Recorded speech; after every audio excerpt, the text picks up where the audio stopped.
El miedo más antiguo que la humanidad ha enfrentado es el miedo a lo desconocido. En cada etapa de la vida, desde el nacimiento hasta la muerte, nos vemos obligados a enfrentarlo. Algunos intentan encararlo, mientras que otros simplemente lo ignoran. Como enfermera en un hospital, he visto más de una situación inexplicable en mi trabajo. Incluso llegué a esperar que los médicos, con su discurso altivo sobre medicina basada en evidencia y respuestas racionales, intentaran confrontar lo inexplicable. Pero, me he decepcionado una y otra vez. En casi cualquier hospital, más allá de la sala de coma, mantienen a los pacientes que no quieren que veas. Pacientes desafortunados, pacientes que no deberían haber sobrevivido, pacientes que lentamente se están convirtiendo en otra cosa. Ahora trabajo en un hospital más pequeño, en la costa de Oregón. Es mejor que la mayoría, pero aún así ocurren cosas extrañas. Normalmente trabajo en el turno nocturno. Algunas personas lo odian, esa desconexión de la sociedad. A mí no me molesta tanto, no es que la ciudad tenga una vida nocturna muy activa. Una noche me registré y noté que otras 2 enfermeras también estaban de servicio. Eso fue una sorpresa. El turno nocturno para la unidad de coma y la sala de excepciones médicas rara vez era una prioridad. Le pregunté a Devin y a Shirley por qué nos habían llamado a todas. Hubo múltiples incidentes cardíacos en la sala de coma anoche y los superiores querían más personal disponible en caso de que volviera a suceder, dijo Devin. Eso me pareció extraño. ¿Por qué varios eventos cardíacos aleatorios preocuparían a la gerencia por la posibilidad de que ocurrieran más? No era raro que ocultaran información, pero esto era un poco extremo, incluso para ellos. Evidentemente estaban preocupados por algo, pero no estaban dispuestos a compartirlo. Al final, probablemente no habría hecho mucha diferencia. Gran parte del trabajo médico consiste en responder a emergencias que pudieron haberse evitado con atención oportuna. Me lavé las manos y comencé mis rondas. El uniforme verde me quedaba ajustado. Era una talla incómoda, y la siguiente era demasiado holgada para mi gusto. Firmé la hoja de registro y salí al pasillo. Caminé por el pasillo para revisar al primer paciente. Walter llevaba ya casi 5 años allí. Lo habían expulsado de 2 residencias de ancianos por sus manos inquietas. Era una escena extraña de ver. Walter sufría de una condición por la cual sus codos y sus rodillas habían desaparecido, aunque muchas de sus otras articulaciones seguían intactas. Sus manos parecían tener vida propia, se desplazaban apoyándose en las yemas de los dedos, reptando por la cama, aunque Walter insistía en que no tenía ningún control sobre ellas. Decía que aún podía sentir a través de ellas, pero no controlarlas. Aquellas 2 manos patrullaban alrededor de su cama como tarántulas sujetas con correa. Revisé su vía intravenosa, luego fui al refrigerador del pasillo por su comida. A menudo dormía durante los horarios normales y solo despertaba entrada la madrugada. Y eso no era todo, insistía en que la comida se sirviera fría. Esa noche tocaba puré de papas y sopa de pollo con fideos fría. ¿Quién tiene hambre?, pregunté, intentando que mi voz animada despertara algo de energía en el paciente letárgico. Tengo mucha hambre, respondió el anciano desde la cama, como si hubiera estado esperando la pregunta. Sus manos continuaban moviéndose con rapidez, recorriendo la cama sobre las puntas de los dedos. Dejé la bandeja, acerqué una silla y tomé una cuchara para empezar a servir pequeñas porciones de puré, llevándolas a la boca de Walter. Esa noche estaba cooperativo, aunque en otras ocasiones había tenido que insistir bastante para lograr alimentarlo. Aquello me recordó a mi infancia, cuando mi abuelo estuvo hospitalizado tras un derrame cerebral y se negaba a comer. Cada vez que la enfermera intentaba darle algo, se alteraba tanto que al final se rindieron y nos pidieron a la familia que lo intentáramos. Al principio también se resistió con nosotros, mis padres se turnaron, pero terminaron por desistir.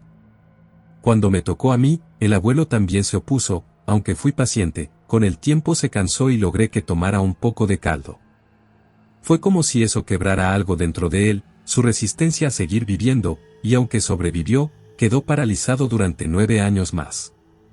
Walter no era así. Tragaba con avidez cada cucharada de puré y sopa. Aunque estaba lúcido, Algo en su mente no funcionaba del todo bien. Llevaba un bigote descuidado y el cabello blanco y encrespado, cortado muy cerca del cuero cabelludo. Hacia el final de la comida comenzó a emitir un suave murmullo de satisfacción. Resultaba extraño verlo en un hombre adulto, pero saber que estaba contento era reconfortante. En este trabajo, las muestras de gratitud eran escasas. Cuando terminó de comer, Walter se quedó dormido y dejó de responder a mi charla ligera. Para alguien cuya familia nunca lo visitaba, parecía bastante indiferente al contacto humano. Llevé la bandeja de regreso a la cocina y recogí la comida para el siguiente paciente, Melvin. Continué con mis rondas, atendiendo y alimentando a los pacientes hasta que llegó mi descanso. Dejé a un lado mi actitud animada y encendí un cigarrillo mientras caminaba hacia el balcón. El aire nocturno era frío, pero valía la pena por la nicotina. 10 minutos pasaron rápido, apagué el cigarrillo y regresé al interior. Estaba a unos 6 metros del mostrador de enfermería cuando mi localizador sonó. Recorrí los últimos 4 metros casi corriendo y terminé tosiendo por el esfuerzo. Shirley ya no estaba, pero Devin permanecía en el mostrador, hablando en voz baja por teléfono. Se cubría la boca y el auricular, como si eso pudiera ocultar lo que decía. Está pasando de nuevo. Te dije que necesitábamos más personal de turno. Devin notó mi presencia, bajó el auricular y me indicó que fuera a la sala de coma. Habían ocurrido otros 2 incidentes cardíacos. Corrí por el pasillo hasta llegar allí, y la enfermera de turno me señaló una habitación más adelante. Al abrir la puerta, un olor dulzón y nauseabundo me golpeó de inmediato. Shirley estaba inclinada sobre una figura inmóvil. Me acerqué y noté que no intentaba reanimar al paciente, la mayoría tenían órdenes de no resucitación, sino que estaba examinando algo. ¿Qué ocurre? Shirley dio un pequeño salto del susto y se giró con cautela. Evidentemente la había sorprendido. Me hizo un gesto para que me acercara más a la cama. La persona tendida allí pudo haber sufrido un paro cardíaco, pero eso no parecía ser el único problema. Tenía la boca abierta de par en par y el rostro marcado por arañazos, y la mayoría de sus dientes habían sido arrancados. Entonces escuché un leve movimiento en las rejillas de ventilación y levanté la vista. La enfermera de turno entró en ese momento. La causa oficial de la muerte es insuficiencia cardíaca. Si nadie observa nada distinto, así se registrará. Esto claramente no fue solo un ataque al corazón, dijo Shirley, señalando el cuerpo frente a nosotras. ¿Alguna objeción? Respondió la enfermera, molesta, como si la hubieran desafiado. Bueno, no. Entonces aquí manejamos las cosas de cierta manera. La enfermera salió de la habitación con evidente irritación. Shirley y yo intercambiamos una mirada de incredulidad. Volví a observar la rejilla de ventilación y noté que no tenía tapa. Me dirigí hacia la puerta y Shirley me siguió, cruzando el pasillo hasta la habitación del otro incidente cardíaco. Al abrir, una ráfaga de aire frío me recorrió el cuerpo, y noté que en esa habitación tampoco había tapas en las rejillas de ventilación. La enfermera de turno intentaba colocar el cuerpo del segundo paciente en coma sobre una camilla para trasladarlo al departamento de patología. Me acerqué para ayudarla y poder observar mejor. Al principio se tensó, pero tras unos segundos aceptó mi ayuda. Al sujetarlo por los hombros y levantarlo, miré el rostro. Esta paciente presentaba lo mismo, la boca abierta, desdentada, como si algo hubiera entrado a la fuerza y arrancado piezas una por una. También tenía el rostro cubierto de arañazos. Colocamos el cuerpo en la camilla con un golpe sordo y lo aseguramos para el traslado. Mi ayuda pareció calmar a la enfermera, que comenzó a empujar la camilla hacia el ascensor. La puerta se cerró detrás de ella. A esa mujer le pasó lo mismo, dije en voz baja. Tenía la boca abierta, arañazos en toda la cara, y le faltaban muchos dientes. Definitivamente no fueron ataques al corazón, respondió Shirley. Como no podíamos hacer nada más por esos pacientes, regresamos a la sala de excepciones médicas. Caminamos por el pasillo y pasamos frente al mostrador sin escuchar una sola palabra de la enfermera de turno. Al parecer, los pacientes no eran los únicos en estado catatónico. Al cruzar la puerta, noté que Shirley parecía preocupada. Voy a decirle a Devin que algo extraño está ocurriendo en la unidad de coma. Tal vez ella pueda informar a la administración. Está bien. Yo me quedaré. Hay un paciente que quiero revisar, respondí, reduciendo el paso y girando hacia la habitación de Walter. Él solía estar lúcido, quizá había visto o escuchado algo. Shirley dobló la esquina y desapareció de mi vista. Llegué a la puerta de Walter y la abrí con cuidado. Si estaba dormido, no quería despertarlo. Al entrar, me quedé paralizada. La cama estaba vacía, con las sábanas y mantas revueltas, y el baño también se encontraba vacío. La única luz provenía de los fluorescentes del pasillo y de las lámparas de la calle exterior. Avancé unos pasos. Una corriente de aire frío me erizó la piel, pero no había ventanas abiertas. Levanté la vista. La tapa de la rejilla de ventilación también faltaba en esa habitación. No lo había notado cuando lo alimenté antes. Miré alrededor de la cama, pensando que quizás se había caído o arrastrado al suelo. La habitación estaba en silencio. No sabía qué hacer. Había visto cosas extrañas en ese hospital, pero nunca a un paciente postrado en cama que simplemente desapareciera. Dudé unos segundos, considerando si debía reportarlo o comenzar a buscarlo por mi cuenta. Entonces lo escuché. Un eco metálico, como si algo flexionara el conducto desde dentro, provenía de la rejilla expuesta. Algo se arrastraba por los conductos de ventilación. ¿Era esa la conexión entre los incidentes cardíacos? ¿Algo recorría las ventilaciones del hospital y atacaba a los pacientes? Tal vez aquello que había atacado a los pacientes en coma había hecho desaparecer a Walter. El sonido se acercaba. Algo, sin duda, avanzaba por el conducto. El pánico me invadió y decidí retroceder al pasillo para observar desde una distancia más segura. Cerré la puerta de la habitación y me agaché, observando el conducto de ventilación y la cama de Walter a través de la pequeña ventana de la puerta. Pasaron unos segundos, la puerta amortiguaba el sonido y era difícil saber si aquello seguía avanzando por el conducto. Justo cuando reunía valor para volver a entrar, lo vi. En la penumbra, dos manos emergieron de la ventilación. Se movían de forma independiente, como los tallos oculares de un caracol. A intervalos, se aferraban a algo y tiraban de su carga hacia adelante.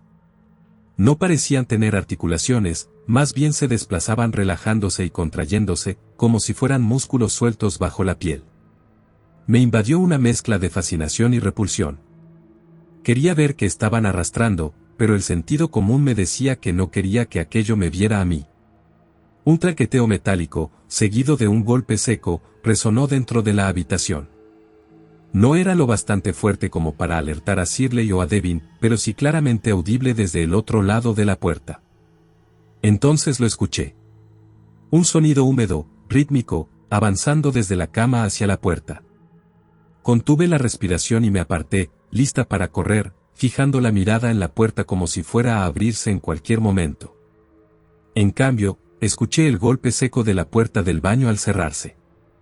Confundida, me incliné hacia la ventana de la habitación. Desde allí el cuarto parecía vacío, pero la puerta del baño seguía cerrada.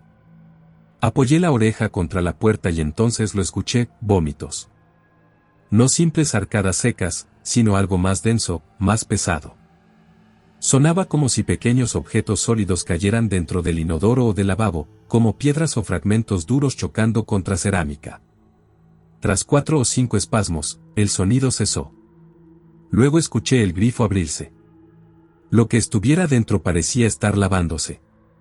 La puerta del baño se abrió con un chirrido lento.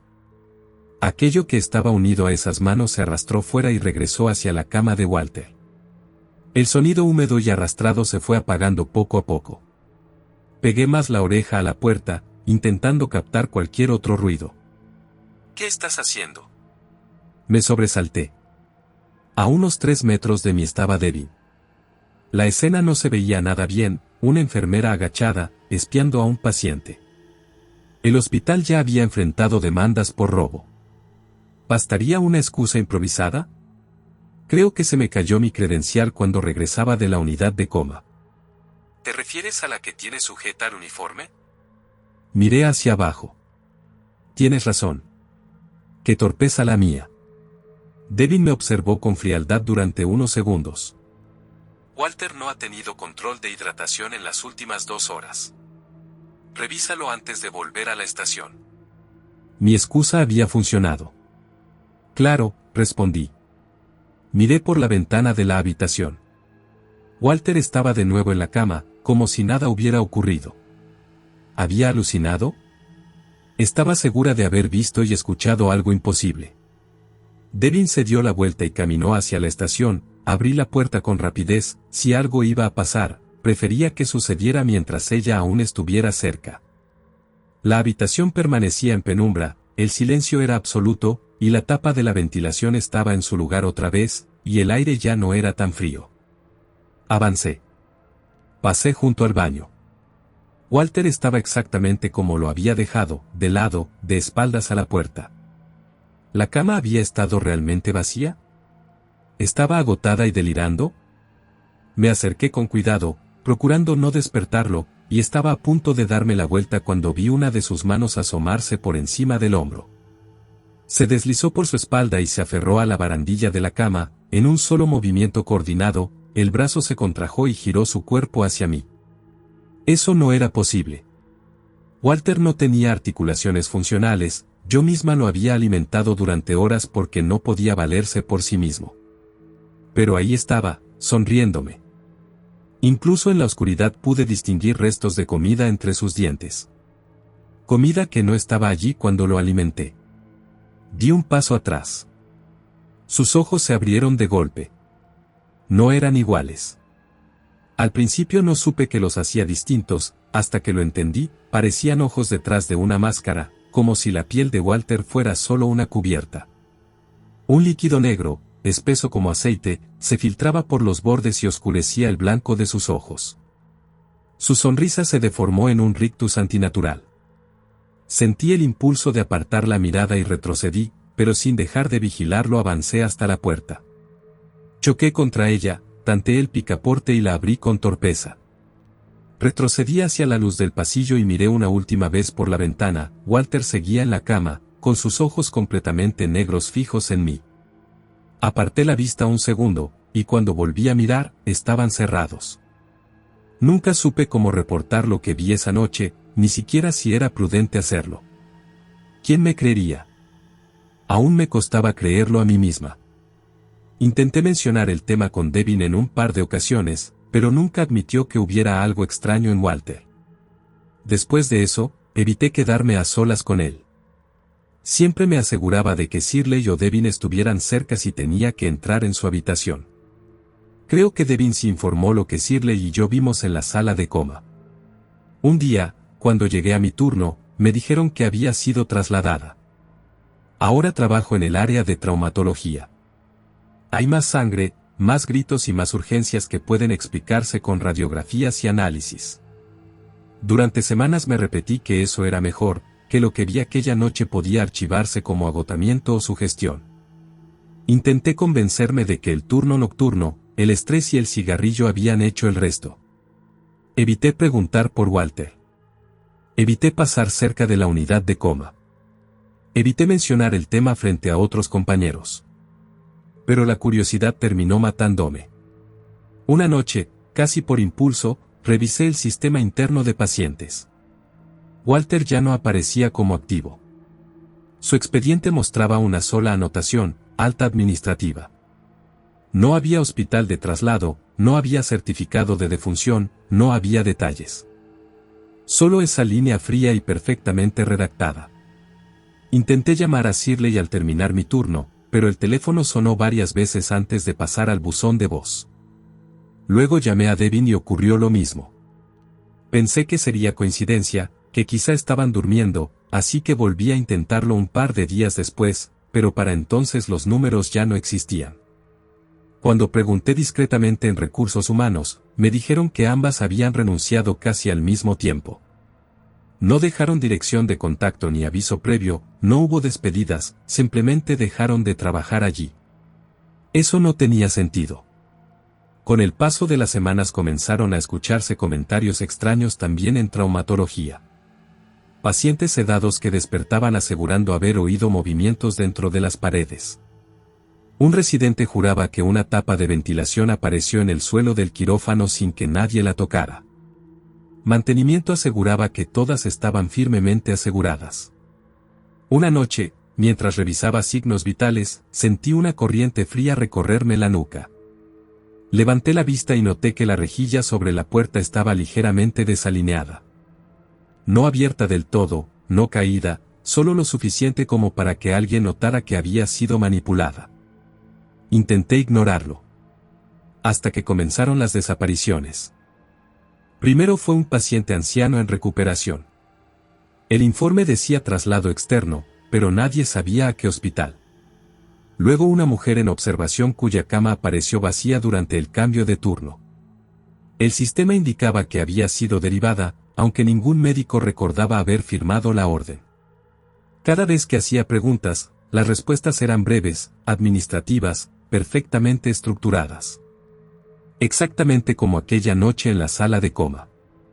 Hace unos días recibí un correo electrónico desde una dirección desconocida. No tenía asunto ni texto, solo una imagen adjunta. Tardé varios minutos en abrirla. La fotografía parecía tomada desde el interior de un conducto de ventilación. Se veía el pasillo de traumatología desde arriba, reconocí el suelo, las luces, la estación de enfermería. Y me reconocí a mí. Estaba de espaldas, revisando un expediente. Debajo de la imagen había una sola frase: sigue teniendo hambre. Desde entonces duermo poco. Cada ruido en el techo me mantiene alerta. Anoche, al terminar mi turno, mientras caminaba hacia el estacionamiento, escuché detrás de mí un sonido húmedo y arrastrado que avanzaba con un ritmo irregular. No me giré. No quise confirmar nada. Porque ahora lo entiendo. Walter nunca fue trasladado. Nunca hubo un alta real. Algo en ese hospital se mueve por donde nadie mira. Se alimenta del silencio y de la vulnerabilidad de quienes no pueden defenderse, y cuando ya no le bastan, encuentra otros nuevos. Quizás siempre estuvo allí.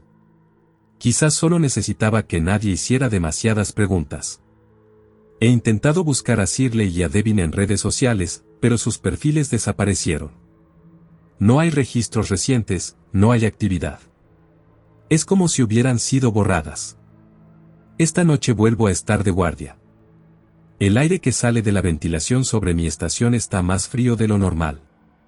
Hace unos minutos escuché un leve crujido metálico en el techo, seguido de un desplazamiento lento y pesado, como si algo se arrastrara con paciencia. Ya no creo que esté buscando a un paciente. Y esta vez tengo la inquietante sensación de que sabe exactamente dónde estoy.